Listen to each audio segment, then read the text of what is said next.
وَلَقَدْ يَسَّرْنَا الْقُرْآنَ لِلذِّكْرِ فَهَلْ مِن مُّدَّكِرٍ.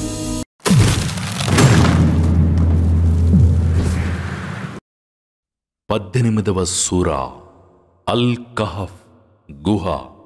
అపార కరుణామయుడు పరమకృపాశీలుడైన అల్లాహ్ పేరుతో ప్రారంభం. ప్రశంసలన్నీ అల్లాహ్కు మాత్రమే శోభిస్తాయి. ఆయన తన దాసునిపై ఈ ఖురాన్ గ్రంథాన్ని అవతరింపజేశాడు. ఇందులో ఎలాంటి వక్రతను ఉంచలేదు. పైగా అన్ని విధాలా సరైనదిగా ఉంచాడు. తన వద్ద నుంచి విధించబడే కఠినమైన శిక్ష గురించి హెచ్చరించటానికి, మంచి పనులు చేసే విశ్వాసులకు ఉత్తమ ప్రతిఫలం ఉందని శుభవార్తలు ఇవ్వటానికి, అందులో వారు శాశ్వతంగా ఉంటారని తెలపటానికి, అల్లాహ్ సంతానం కలిగి ఉన్నాడని పలికే వారిని హెచ్చరించటానికి, యథార్థానికి వారికి గాని వారి తాత ముత్తాతలకు గాని ఈ విషయం ఏమీ తెలియదు. వారి నోట వెలువడే ఈ మాట ఎంతో దారుణమైనది. వారు చెప్పేదంతా పచ్చి అబద్ధమే. ఓ ముహమ్మద్, ఒకవేళ ఈ జనులు ఈ మాటను విశ్వసించకపోతే నువ్వు వారి వెనక దుఃఖంతో కుమిలిపోతూ నీ ప్రాణాలు పోగొట్టుకుంటూ ఉంటావా ఏమి? జనులలో ఎవరు మంచి పనులు చేస్తారో పరీక్షించే నిమిత్తం మేము భూమండలంలో ఉన్నదాన్నంతటినీ భూమికి శోభాయమానంగా చేశాము. భూమిపై ఉన్నదానంతటినీ మేము నేలమట్టం చేసి చదునైన మైదానంగా చేయనున్నాము. ఏమిటి? గుహ వారిని, శిలాపలకం వారిని నువ్వు మా శక్తి సూచనలలో మహా విచిత్రమైన సూచనగా తలపోస్తూ ఉన్నావా? ఆ యువకులు గుహలో ఆశ్రయం పొందినప్పుడు ఇలా ప్రార్థించారు: మా ప్రభువు, నీ వద్ద నుంచి మాకు కారుణ్యాన్ని ప్రసాదించు. మా పనిలో మా కోసం సన్మార్గాన్ని సులభతరం చెయ్యి. అంతే. మేము ఆ గుహలో ఎన్నదగ్గ కొన్నేండ్ల వరకు వారి చెవులపై జోకొట్టి పడుకోబెట్టాము. ఆ తరువాత ఆ 2 వర్గాల వారిలో ఎవరు ఆ స్థితిలో గడిపిన గరిష్ఠ కాలాన్ని ఖచ్చితంగా లెక్కగడతారో తెలుసుకుందామని మేము వారిని తిరిగి లేపాము. వారి యథార్థ గాథను మేము నీకు వివరిస్తున్నాము. తమ ప్రభువును విశ్వసించిన కొంతమంది యువకులు వారు, మేము వారి సన్మార్గంలో వృద్ధినొసగాము. వారు లేచి నిలబడి ఈ ప్రకటన చేసినప్పుడు మేము వారి హృదయాలకు దృఢత్వాన్ని కలగజేశాము. భూమ్యాకాశాలకు ప్రభువైన వాడే మా ప్రభువు. మేము ఆయన్ని తప్ప వేరొక ఆరాధ్య దైవాన్ని పిలవటమన్నది జరగని పని. ఒకవేళ మేము గనక అలా చేస్తే ఎంతో దుర్మార్గపు మాటను పలికిన వారవుతాము. ఆయన్ని వదిలి ఇతరులను ఆరాధ్య దైవాలుగా చేసుకున్న మన జాతి వారు వారి దైవత్వానికి సంబంధించిన స్పష్టమైన ప్రమాణాన్ని ఎందుకు తీసుకురావటం లేదు? అల్లాహ్కు అబద్ధాన్ని అంటగట్టేవాడికన్నా ఎక్కువ దుర్మార్గుడెవడుంటాడు? ఇప్పుడు మీరు వాళ్లతోనూ, అల్లాహ్ను గాకుండా వారు పూజిస్తున్న ఇతర దైవాలతోనూ తెగత్రింపులు చేసుకున్నారు. ఇక ఇప్పుడు ఏదన్నా గుహలోకి పోయి కూర్చోండి. మీ ప్రభువు మీపై తన కారుణ్యాన్ని విస్తరింపజేస్తాడు. మీ కార్యసిద్ధికై సౌలభ్యాన్ని సమకూరుస్తాడు. సూర్యుడు ఉదయిస్తున్నప్పుడు వారి గుహకు కుడిపక్కకు ఒరిగిపోవటాన్ని, అస్తమించే సమయంలో వారికి ఎడమ ప్రక్కకు జరిగిపోవటాన్ని నువ్వు చూస్తావు. వారేమో ఆ గుహలోని విశాలమైన స్థలంలో ఉన్నారు. ఇది అల్లాహ్ సూచనల్లోనిది. అల్లాహ్ సన్మార్గం చూపినవాడు మాత్రమే సన్మార్గాన ఉంటాడు. మరి ఆయన పెడత్రోవ పట్టించిన వానిని ఆదుకుని మార్గదర్శకత్వం వహించేవాడెవణ్ణి నీవు పొందలేవు. వారు మేల్కొని ఉన్నారని నువ్వు భావిస్తావు, కానీ వారు నిద్రపోతూ ఉంటారు. మేమే వారిని కుడిప్రక్కకు ఎడమ ప్రక్కకు ఒత్తిగిలి పడుకునేలా చేస్తూ ఉన్నాము.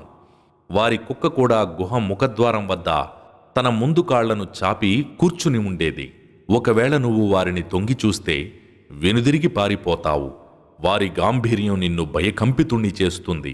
ఇదే విధంగా వారు పరస్పరం ప్రశ్నించుకోవటానికి మేము వారిని లేపి కూర్చోబెట్టాము.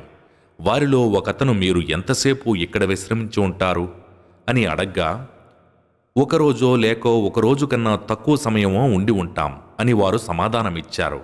మళ్ళీ ఇలా చెప్పారు: మీరు ఎంతసేపు ఉన్నారన్న విషయం మీ ప్రభువుకే బాగా తెలుసు. సరే, ఇప్పుడు ఈ వెండి నాణెమునిచ్చి మీలో ఒకరిని పట్టణానికి పంపండి. అతను వెళ్ళి అత్యంత పరిశుద్ధమైన భోజనం ఏదో కనుక్కుని అందులో నుంచి మీకోసం తినటానికి తీసుకువస్తాడు. అయితే అతను మృదువుగా జాగ్రత్తగా వ్యవహరించాలి. మీ జాడ ఎవరికీ తెలియనివ్వకూడదు. వారు గనక మిమ్మల్ని పట్టుకున్నారంటే మీపై రాళ్లైనా రువుతారు, లేదా మిమ్మల్ని తమ మతంలోకైనా తిరిగి రప్పించుకుంటారు. అదే గనక జరిగితే మీరెన్నటికీ సాఫల్యం పొందలేరు. ఈ విధంగా అల్లాహ్ వాగ్దానం సత్యమని, ప్రళయం సంభవించడంలో సందేహానికి తావులేదని ప్రజలు తెలుసుకోవటానికి మేము వారి పరిస్థితిని గురించి ప్రజలకు తెలియజేశాము. మరి వారేమో అప్పుడు ఈ వ్యవహారంలో పరస్పరం తర్జనభర్జన చేసుకోసాగారు. వీరి గుహపై ఒక కట్టడం కట్టండి అని కొందరన్నారు. వీరి సంగతి వీరి ప్రభువుకే బాగా తెలుసు. వీళ్ల వ్యవహారంలో పైచేయిగా ఉన్నవారు మాత్రం ఇలా అన్నారు: మేము వీళ్లు ఉన్న చోటు ఒక ఆరాధనాలయం కడతాము. వాళ్ళు ముగ్గురు, నాల్గోది వారి కుక్క అని కొందరంటారు. వారు ఐదుగురు, ఆరోది వారి కుక్క అని మరికొందరంటారు. వాళ్ళు తమకు తెలియని విషయంలో ఊహాగానాలు చేస్తున్నారు. వారు ఏడుగురు, ఎనిమిదోది వారి కుక్క అని ఇంకా కొంతమంది అంటారు. వారి సంఖ్య గురించి నా ప్రభువు బాగా ఎరుగు. వారి సంఖ్య గురించి బహుకొద్ది మందికి మాత్రమే తెలుసు అని వారికి చెప్పు. కాబట్టి నువ్వు వారి విషయంలో స్థూలంగా మాత్రమే వాదించు. ఇంకా వారిని గురించి వీళ్లలో ఎవరినీ అడక్కు. ఏ విషయంలోనైనా సరే రేపు నేను ఈ పని చేస్తాను అని ఎట్టి పరిస్థితుల్లోనూ చెప్పకు. అయితే అల్లాహ్ తలిస్తే చేస్తాను అని అనాలి. మరిచిపోయినప్పుడల్లా నీ ప్రభువును స్మరించు. నా ప్రభువు దీనికన్నా సన్మార్గానికి దగ్గరగా ఉండే విషయం వైపుకు నాకు దారి చూపిస్తున్నాడన్న ఆశ ఉంది అని చెబుతూ ఉండు. వారు తమ గుహలో 300 సంవత్సరాలు ఉన్నారు, మరో 9 ఏండ్లు అదనం. వారికి చెప్పు, వారక్కడ ఖచ్చితంగా ఎంతకాలం ఉన్నారో అల్లాహ్కే తెలుసు. భూమ్యాకాశాల రహస్యం ఆయనకు మాత్రమే తెలుసు. ఆయనెంత చక్కగా చూసేవాడు, మరెంత చక్కగా వినేవాడు. అల్లాహ్ తప్ప వారిని ఆదుకునేవాడెవడూ లేడు. అల్లాహ్ తన పరిపాలనాధికారంలో ఎవరినీ భాగస్వామిగా చేర్చుకోడు. నీ వద్దకు వహీ ద్వారా పంపబడిన నీ ప్రభువు గ్రంథాన్ని పఠిస్తూ ఉండు. ఆయన వచనాలను మార్చగలవాడెవడూ లేడు. నువ్వు ఎట్టి పరిస్థితుల్లోనూ ఆయన ఆశ్రయం తప్ప వేరే ఆశ్రయాన్ని పొందజాలవు. తమ ప్రభువును ఉదయం సాయంత్రం వేడుకుంటూ ఆయన ప్రసన్నతను చూరగొనే ప్రయత్నంలో ఉన్నవారి సహచర్యం పట్ల నీ మనసును సంతృప్తపరుచుకో. జాగ్రత్త, వారి నుంచి నీ దృష్టిని మరల్చుకోకు. ప్రాపంచిక జీవితపు అందాలను నీవు కోరుకుంటావేమో. చూడు, ఎవరి హృదయాన్ని మేము మా ధ్యానం పట్ల నిర్లక్ష్యానికి లోను చేశామో, ఎవడు తన మనోవాంఛల వెనక పరుగులు తీస్తున్నాడో, ఎవడి పనితీరు మితిమీరిపోయిందో అతనికి విధేయత చూపకు. ఈ విధంగా ప్రకటించు: ఆశాంతం, సత్యంతో కూడుకున్న ఈ ఖురాన్ మీ ప్రభు తరఫు నుంచి వచ్చింది కనుక కోరినవారు దీన్ని విశ్వసించవచ్చు, కోరినవారు నిరాకరించవచ్చు. అయితే సత్యాన్ని నిరాకరించిన దుర్మార్గుల కోసం మేము అగ్నిని సిద్ధం చేసి ఉంచాము. దాని కీలలు వారిని చుట్టుముడతాయి. ఒకవేళ వారు సహాయం, ఉపశమనం, నీళ్లు అడిగితే నూనె మడ్డెలాంటి నీటితో వారికి సహాయం అందజేయబడుతుంది. అది ముఖాలను మార్చివేస్తుంది. అత్యంత అసహ్యకరమైన నీరు అది. అత్యంత దుర్భరమైన నివాసం అది. ఇక విశ్వసించి సత్కార్యాలు చేసిన వారి విషయం నిశ్చయంగా మేము ఉత్తమ ఆచరణ చేసిన వారి ప్రతిఫలాన్ని వృధా కానివ్వము. వారి కోసం శాశ్వతమైన స్వర్గవనాలున్నాయి. వారి కింది నుంచి కాలువలు ప్రవహిస్తూ ఉంటాయి. అక్కడ వారు బంగారు కంకణాలు తొడిగించబడతారు. సన్నగాను దళసరిగాను ఉండే సుతిమెత్తని ఆకుపచ్చ రంగు గల పట్టు వస్త్రాలు ధరిస్తారు. వారక్కడ ఆసనాలపై దిండ్లకు ఆనుకుని ఆసీనులయుంటారు. ఎంత చక్కటి పుణ్యఫలమది! ఎంత అమోఘమైన విశ్రాంతి నిలయమది! ఓ ప్రవక్త, వారికి ఆ 2 వ్యక్తుల ఉదాహరణను కూడా వినిపించు. వారిలో ఒకతనికి మేము 2 ద్రాక్ష తోటలను ఇచ్చాము. వాటి చుట్టూ ఖర్జూరపు చెట్ల కంచెను నిర్మించాము. ఆ రెంటికి మధ్య పచ్చని పంట పొలాలను కూడా ఒసగాము. ఆ 2 తోటలు దిట్టంగా పండాయి. అందులో ఏ లోటూ చేయలేదు. ఇంకా ఆ 2 తోటల మధ్య మేము ఒక కాలువను కూడా ప్రవహింపజేశాము. మొత్తానికి అతని పంట పండింది. ఒకనాడతను మాటల సందర్భంగా తన స్నేహితునితో, నేను నీకన్నా ఎక్కువ ధనవంతుణ్ణి, మందీ మార్బలం రీత్యా కూడా నీకంటే ఎక్కువ బలవంతుణ్ణే అని అన్నాడు. ఇలా అతను తన ఆత్మకు అన్యాయం చేసుకున్న స్థితిలో తన తోటలోకి వెళ్ళాడు. ఇలా అన్నాడు: ఏనాటికైనా ఈ తోట నాశనమైపోతుందని నేను అనుకోను. ప్రళయ ఘడియ ఆసన్నమవుతుందని కూడా నేను భావించడం లేదు. ఒకవేళ అలాంటిదేదైనా జరిగి నేను నా ప్రభువు వద్దకు మరలింపబడినా నిస్సందేహంగా నేను ఇంతకన్నా మంచి స్థితిలోనే ఉంటాను. అప్పుడు అతని స్నేహితుడు అతనితో మాట్లాడుతూ ఇలా అన్నాడు, ఏమిటి, నిన్ను మట్టితో చేసి ఆ తరువాత వీర్యపు బిందువుతో సృష్టించి ఆ పైన నిన్ను నిండు మనిషిగా తీర్చిదిద్దిన ఆయననే తిరస్కరిస్తున్నావా? నా మట్టుకు నేను ఆ అల్లాహ్యే నా ప్రభు అని నమ్ముతున్నాను. నేను నా ప్రభువుకు సహవర్తునిగా ఎవరినీ కల్పించను. మిత్రమా, నువ్వు నీ తోటలోకి పోతున్నప్పుడు అల్లాహ్ తలచినదే అవుతుంది. అల్లాహ్ ద్వారా లభించే శక్తి తప్ప వేరే శక్తి ఏదీ లేదు అని ఎందుకు పలకలేదు? ఒకవేళ నువ్వు నన్ను సంపదలో, సంతానంలో నీకన్నా అల్పునిగా చూస్తున్నట్లయితే తెలుసుకో, నా ప్రభువు నాకు నీ తోటకన్నా మేలైన దాన్ని ప్రసాదించి నీ తోటపై ఆకాశం నుంచి ఏదన్నా శిక్షను పంపినా పంపవచ్చు. ఆశ్చర్యపోనవసరం లేదు. అప్పుడది తెల్లవారేసరికి చదునైనా నున్నని మైదానంలా అయిపోవచ్చు. లేదా దీని నీరు భూమిలో ఇంకిపోనూ వచ్చు.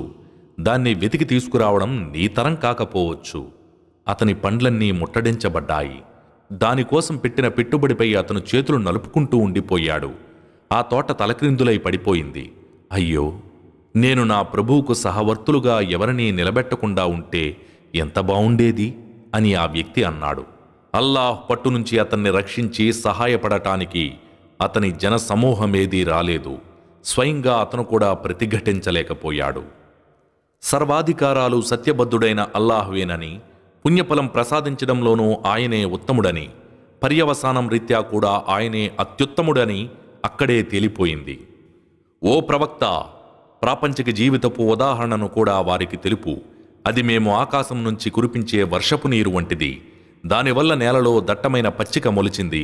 ఆఖరికి అది పొట్టు పొట్టుగా మారిపోగా గాలులు దాన్ని లేపుకుపోతాయి. అల్లాహ్ అన్నింటిపై అధికారం కలిగి ఉన్నాడు. సిరి సంపదలైన, సంతానమైన ప్రాపంచిక జీవితానికి అలంకారం మాత్రమే. అయితే మిగిలి ఉండే సత్కార్యాలు నీ ప్రభువు దగ్గర ప్రతిఫలం రీత్యా మేలైనవి, అత్యుత్తమం కాగలవని ఆశింపబడేవి అవే. మేము పర్వతాలను నడిపిస్తాము. నువ్వు ఆ రోజున భూమిని చదును చేయబడి ఉన్నట్లుగా చూస్తావు. జనులందరినీ మేము సమీకరిస్తాము. వారిలో ఏ ఒక్కరినీ వదిలిపెట్టము. వారంతా నీ ప్రభువు సమక్షంలో వరుసగా నిలబెట్టబడతారు. నిశ్చయంగా మేము మిమ్మల్ని మొదటిసారి పుట్టించినట్లుగానే మీరు మా వద్దకు వచ్చేశారు. కానీ మీరు మాత్రం మేమెన్నటికీ మీకోసం వాగ్దాన సమయం నిర్ధారించము అనే తలపోసేవారు. కర్మల పత్రాలు ముందు ఉంచబడతాయి. నేరస్తులు ఆ పత్రాల్లో రాయబడి ఉన్నదాన్ని చూసి భీతిల్లుతూ, అయ్యో మా దౌర్భాగ్యం, ఇదేమి పత్రం, ఇది ఏ చిన్న విషయాన్ని, ఏ పెద్ద విషయాన్ని వదలకుండా నమోదు చేసిందే అని వాపోవడం నువ్వు చూస్తావు. తాము చేసినదంతా వారు ప్రత్యక్షంగా చూసుకుంటారు. నీ ప్రభువు ఎవరికీ అన్యాయం చెయ్యడు. ఆదం ముందు సాష్టాంగపడమని మేము దూతలకు ఆజ్ఞాపించినప్పుడు ఒక్క ఇబ్లీసు తప్ప అందరూ సాష్టాంగపడ్డారు. అతడు జిన్నాతుల కోవకు చెందినవాడు. వాడు తన ప్రభువు ఆజ్ఞను జవదాటాడు. అయినప్పటికీ మీరు నన్ను వదిలేసి మీ అందరికీ శత్రువైన వాణ్ణి, వాడి సంతానాన్ని మీ స్నేహితులుగా చేసుకుంటున్నారా? ఇటువంటి దుర్మార్గులకు లభించే ప్రతిఫలం ఎంత చెడ్డది! నేను భూమి ఆకాశాలను సృష్టించినప్పుడు గాని, స్వయంగా వీళ్లను పుట్టించినప్పుడు గాని వారిని అక్కడ ఉంచలేదు. అపమార్గం పట్టించే వారిని నేను నా సహాయకులుగా చేసుకోను. నాకు భాగస్వాములని మీరు భావించిన వారిని పిలవండి అని ఆయన చెప్పిన రోజున వారు పిలుస్తారు. కానీ వారిలో ఏ ఒక్కరూ సమాధానమివ్వరు. మేము వారి మధ్యన వినాశాన్ని ఏర్పరుస్తాము. అపరాధులు నరకాన్ని చూడగానే తాము పడవలసి ఉన్నది అందులోనేనని అర్థం చేసుకుంటారు. దాన్నుంచి తప్పించుకునే మార్గం ఏదీ వారికి కనిపించదు. మేమీ ఖురాన్లో ప్రజల కోసం పలు పలు విధాలుగా ఉపమానాలన్నింటినీ వివరించాము. కానీ మానవుడు అందరికన్నా ఎక్కువ తగువల మారి ప్రజల వద్దకు మార్గదర్శకత్వం వచ్చేసిన తరువాత కూడా వారు విశ్వసించకుండా, క్షమాభిక్షకై తమ ప్రభువును వేడుకోకుండా వారిని ఆపిన విషయం ఒక్కటే.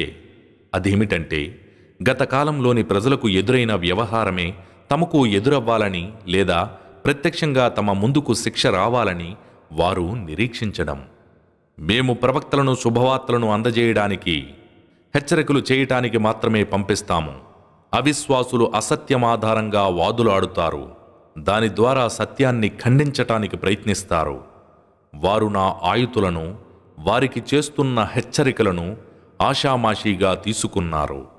తన ప్రభువు వచనాల ద్వారా హితబోధ చేసినప్పటికీ విముఖత చూపి తన చేతులతో ముందుగా చేసి పంపుకున్న దానినే మరిచిపోయిన వానికన్నా ఎక్కువ దుర్మార్గుడెవడుంటాడు? వారు ఖురాన్ను అర్థం చేసుకోకుండా మేము వారి హృదయాలపై తెరలు వేసేశాము. వారు చెవులకు చెవుడు కలిగించాము.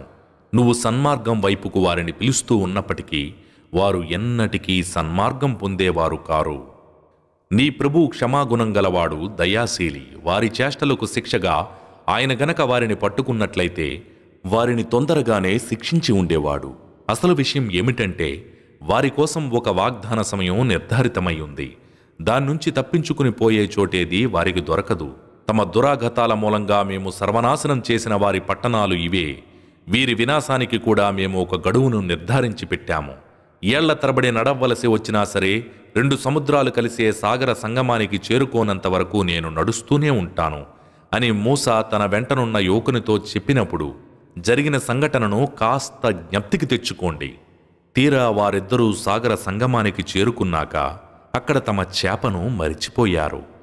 అదేమో సొరంగం మాదిరిగా దారి చేసుకుని సముద్రంలోకి జారుకుంది. వారుభయులు ముందుకు సాగిపోయిన తరువాత మూసా తన యువకుణ్ణి ఉద్దేశించి, మా ఉదయ భోజనం తీసుకురా, నిజంగానే ఈ ప్రయాణంలో చాలా ప్రయాసపడాల్సి వచ్చింది అన్నాడు. దానికతను, చూశారా ఎంత పనైందో, మనం రాతిబండకు ఆనుకుని విశ్రాంతి తీసుకుంటున్నప్పుడు నేను చేప సంగతి మరిచిపోయాను. అసలేం జరిగిందో మీకు చెప్పకుండానే శైతానే నన్ను మరుపుకు లోను చేశాడు. ఆ చేప చాలా విచిత్రంగా సముద్రంలోకి దారి చేసుకుని వెళ్ళిపోయింది అని వివరించాడు. అరే, మనం వెతుక్కుంటూ వచ్చింది ఆ స్థలం కోసమే కదా అని మూసా అన్నాడు. ఆ తరువాత వారిద్దరూ తమ పాదచిహ్నాల ఆధారంగా వెనక్కి తిరిగి వచ్చారు. అక్కడ వారు మా దాసులలోని ఒక దాసుణ్ణి కనుగొన్నారు. మేము అతనికి మా వద్ద నుంచి ఒక ప్రత్యేక కారుణ్యాన్ని ప్రసాదించి ఉన్నాము. ఇంకా మా వద్ద నుంచి అతనికి ఓ ప్రత్యేక విద్యను నేర్పి ఉన్నాము. మూసా అతనితో, మీకు నేర్పబడిన మంచి విద్యను మీరు నాకు నేర్పటానికి నేను మీ వెంట ఉండవచ్చా అని అభ్యర్థించాడు. దానికతను, మీరు నా సహచర్యంలో ఉంటూ ఏమాత్రం ఓపిక పట్టలేరు. అయినా మీరు మీ జ్ఞాన పరిధిలోకి తీసుకుని విషయంపై ఓపిక పట్టడం మీ వల్ల ఎలా సాధ్యమవుతుంది అన్నాడు. అల్లాహ్ తలిస్తే మీరు నన్ను సహనశీలిగా పొందుతారు. ఏ విషయంలోనూ నేను మీ ఆజ్ఞను జవదాటను అని మూసా సమాధానమిచ్చాడు. సరే, నా వెంట రావాలన్నదే మీ అభిలాష అయితే బాగా గుర్తుంచుకోండి. ఏ విషయం గురించైనా సరే నేను స్వయంగా మీతో ప్రస్తావించనంత వరకు నన్నేమీ అడగకూడదు అన్నాడతను. వారిద్దరూ బయలుదేరారు. చివరకు ఒక పడవలో పయనమైనప్పుడు అతను దాని చెక్క పలకలను పగలగొట్టారు. దానికి మూసా, ఇదేమిటి? పడవ ప్రయాణీకులందరినీ ముంచేయటానికా వీటిని పగలగొట్టారు? మీరు చాలా ఘోరమైన పనికి ఒడిగట్టారు అని చెప్పేశాడు. మీరు నా వెంట ఉండి ఓపిక పట్టలేరని ముందే చెప్పానా అని ఖిజరు అన్నాడు. నా మరుపుపై నన్ను పట్టుకోకండి, నా విషయంలో కఠినంగా వ్యవహరించకండి అని మూసా విన్నవించుకున్నాడు. ఆ తరువాత వారుభయులు ముందుకు సాగిపోయారు. వారికి ఒక అబ్బాయి తారసపడ్డాడు. అతను ఆ అబ్బాయిని చంపేశాడు. మీరు పవిత్రమైన ఒక ప్రాణాన్ని తీసేశారు. అతను ఏ ప్రాణిని హతమార్చి ఉండలేదు కదా. నిశ్చయంగా మీరు అత్యంత ఘోర కృత్యానికి పాల్పడ్డారు అని మూసా చెప్పాడు. నా వెంట ఉంటూ మీరు ఏమాత్రం సహనం పాటించలేరని ముందే చెప్పానా లేదా అని ఆయన అన్నాడు. ఒకవేళ దీని తరువాత ఏ విషయంలోనైనా నేను మిమ్మల్ని ప్రశ్నిస్తే నన్ను మీ వెంట ఉండనివ్వకండి. ఇక మీదట నాపై చర్య గైకొనేందుకు తగిన కారణం మీకు లభించింది అని మూసా ప్రాధేయపడ్డాడు. వారిద్దరూ అక్కడ్నుంచి బయలుదేరి ఒక పట్టణానికి చేరుకున్నారు. తమ కోసం భోజన ఏర్పాటు చేయమని అక్కడి ప్రజలను అభ్యర్థించగా వారికి ఆతిథ్యమివ్వడానికి స్థానికులు నిరాకరించారు. అంతలో ఆ ఊరిలో కూలిపోవటానికి సిద్ధంగా ఉన్న ఒక గోడపై వారి దృష్టి పడింది. ఆయన ఆ గోడను యథాతథంగా నిలబెట్టాడు. మీరు గనక తలుచుకుంటే ఈ పనికి వేతనం తీసుకోవచ్చు కదా అని మూసా అన్నాడు. దానికతను ఈ విధంగా సమాధానమిచ్చాడు. ఇక మీకు నాకు మధ్య చీలిక ఏర్పడినట్లే. మీరు సహించలేకపోయిన ఆ 3 విషయాల పరమార్థాన్ని కూడా మీకు వివరిస్తాను, వినండి. ఆ పడవ సంగతి, అది సముద్రంలో పనిచేసుకునే కొందరు నిరుపేదలది. నేను కావాలని ఆ పడవలో కొంత లోపం ఏర్పరచాలనుకున్నాను. ఎందుకంటే ఇంకాస్త ముందుకు పోతే కనిపించిన ప్రతి మంచి పడవను బలవంతంగా వశపరుచుకునే రాజు ఒకడు ఉన్నాడు. ఇకపోతే ఆ అబ్బాయి సంగతి, అతని తల్లిదండ్రులు విశ్వాసులు. అతను తన తలబిరుసుతనంతో తిరస్కార వైఖరితో వారిని వేధిస్తాడని మాకు భయం వేసింది. అందుకే వారికి వారి ప్రభువు అతనికి బదులుగా అతనికన్నా సౌశీల్యవంతుడైన దయార్ద్రతకు దగ్గరగా ఉండే బాలుడిని ప్రసాదించాలని మేము కోరుకున్నాము. ఇక గోడ సంగతంటారా? ఆ గోడ ఈ పట్టణంలో నివసించే 2 అనాథ బాలలది. వారికి చెందవలసిన ఒక నిధి ఆ గోడ క్రింద పాతిపెట్టబడి ఉంది. వారి తండ్రి సజ్జనుడు. ఈ అనాథలిద్దరూ యుక్త వయస్కులై నీ ప్రభువు దయానుగ్రహంతో తమ ఈ నిధిని వెలికి తీసుకోవాలన్నది నీ ప్రభు సంకల్పం. అంతేగాని నా అంతట నేనుగా ఈ పని చెయ్యలేదు. మీరు సహించలేకపోయిన ఆ సంఘటనల వెనుక దాగి ఉన్న వాస్తవికత ఇదే. ఓ ప్రవక్త, వారు నిన్ను జుల్ఖర్నైన్ గురించి అడుగుతున్నారు. నేను మీకు అతని వృత్తాంతం కొద్దిగా చదివి వినిపిస్తానని వారికి చెప్పు. మేమతనికి భూమిలో అధికారమిచ్చాము. అన్ని రకాల సాధన సంపత్తుల్ని కూడా అతనికి సమకూర్చాము. అతను ఒక దిశలో పోసాగాడు. చివరకు అతను సూర్యుడు అస్తమించే ప్రదేశానికి చేరుకుని సూర్యుడు ఒక బురద చలమలో అస్తమిస్తుండగా చూశాడు. దాని సమీపంలో అతను ఒక జాతివారిని కూడా కనుగొన్నాడు.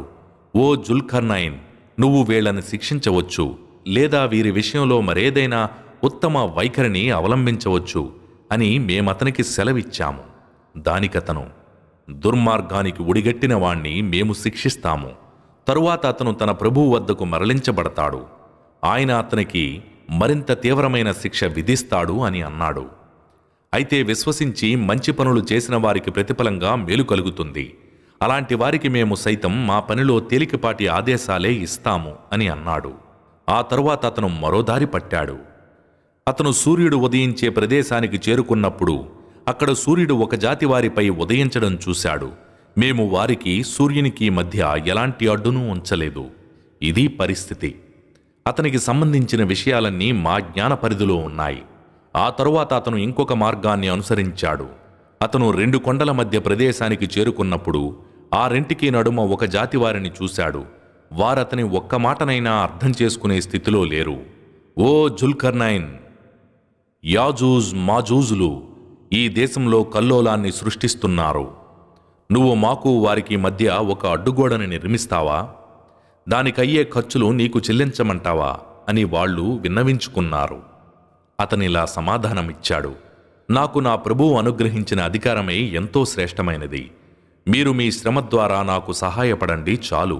నేను మీకు వారికి మధ్య ఒక పటిష్టమైన గోడను నిర్మిస్తాను. నాకు ఇనుపరేకులను తెచ్చివ్వండి. ఆ విధంగా అతను ఆ 2 పర్వతాల మధ్య గోడను సమానంగా లేపిన తరువాత అగ్నిని రాజెయ్యండి అని ఆజ్ఞాపించాడు. ఆ ఇనుపరేకులు బాగా కాలి అగ్నిగా మారిన తరువాత కరిగిన రాగిని తెండి దానిపై పోస్తాను అని అన్నాడు. ఇక వారిలో ఆ గోడను ఎక్కే శక్తి లేకపోయింది.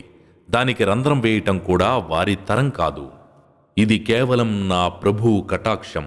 అయితే నా ప్రభువు వాగ్దాన సమయం వచ్చినప్పుడు ఆయన దాన్ని నేలమట్టం చేసేస్తాడు. నిశ్చయంగా నా ప్రభువు వాగ్దానం నెరవేరటం తథ్యం అని జుల్ఖర్నైన్ చెప్పాడు. ఆ రోజు మేము వారిని ఒండొకరిలో చొచ్చుకుపోయేలా వదిలిపెడతాము. శంఖం ఊదబడుతుంది, అంతే. మేము జనులందరినీ ఒకేసారి సమీకరిస్తాము. ఆ రోజు మేము నరకాన్ని అవిశ్వాసుల ముందు ప్రత్యక్షపరుస్తాము. నా స్మరణ పట్ల వారి కళ్ళు పొరలు కమ్ముకుని ఉండేవి. అప్పుడు వారు వినే స్థితిలో కూడా లేరు. ఇప్పుడు ఈ అవిశ్వాసులు నన్ను కాదని నా దాసులను తమ సహాయకులుగా చేసుకుందామని అనుకుంటున్నారా? వినండి, మేము ఈ అవిశ్వాసుల ఆతిథ్యం కోసం నరకాన్ని సిద్ధం చేసి ఉంచాము. ఓ ప్రవక్త, వారికి చెప్పు, చేసుకున్న కర్మల రీత్యా మీలో అందరికన్నా ఎక్కువగా నష్టపోయేవారెవరో నేను మీకు చెప్పనా? తమ ప్రాపంచిక జీవితపు ప్రయత్నాలన్నీ వృధా అయిపోతున్నప్పటికీ తాము చేసేదంతా సజావుగానే ఉందని భ్రమపడేవారే వారు. తమ ప్రభువు ఆయుధలను ఆయన్ని కలుసుకోవలసి ఉందన్న విషయాన్ని త్రోసిపుచ్చిన వారు వీరే. అందువల్ల వారి కర్మలన్నీ వృధా అయిపోయాయి. కాబట్టి ప్రళయ దినాన మేము వారి కర్మల బరువును తూయము. వారికి లభించే ప్రతిఫలం నరకం. ఎందుకంటే వారు సత్యాన్ని తిరస్కరించారు, నా ఆయుతులను, నా ప్రవక్తలను పరిహసించారు. అయితే విశ్వసించి సత్కార్యాలు కూడా చేసిన వారికి ఆతిథ్యంగా ఫిరదౌసు వనాలు ఉన్నాయి. వారక్కడ కలకాలం ఉంటారు. ఆ స్థలాన్ని వదిలి మరెక్కడికైనా పోవాలని వారు ఎన్నటికీ కోరుకోరు. ఓ ప్రవక్త, ఈ విధంగా చెప్పు, ఒకవేళ నా ప్రభువు మాటలను వ్రాయటానికి సముద్రం సిరాగా మారిపోయినా సరే, నా ప్రభువు మాటలు పూర్తి కాకముందే అది అయిపోతుంది. మేము మళ్ళీ దాని వంటిదే మరో సముద్రం దాని సహాయార్థం తెచ్చినా సరే. ఓ ప్రవక్త, వారికిలా చెప్పు, నేను మీలాంటి మానవ మాతృణ్ణే, కాకపోతే మీ అందరి ఆరాధ్య దైవం ఒకే ఆరాధ్య దైవం అన్న సందేశం నా వద్దకు పంపబడుతుంది. కనుక తన ప్రభువును కలుసుకోవాలన్న ఆకాంక్ష ఉన్నవాడు సత్కార్యాలు చెయ్యాలి. తన ప్రభువు ఆరాధనలో వేరొకరికి భాగస్వామ్యం కల్పించకూడదు.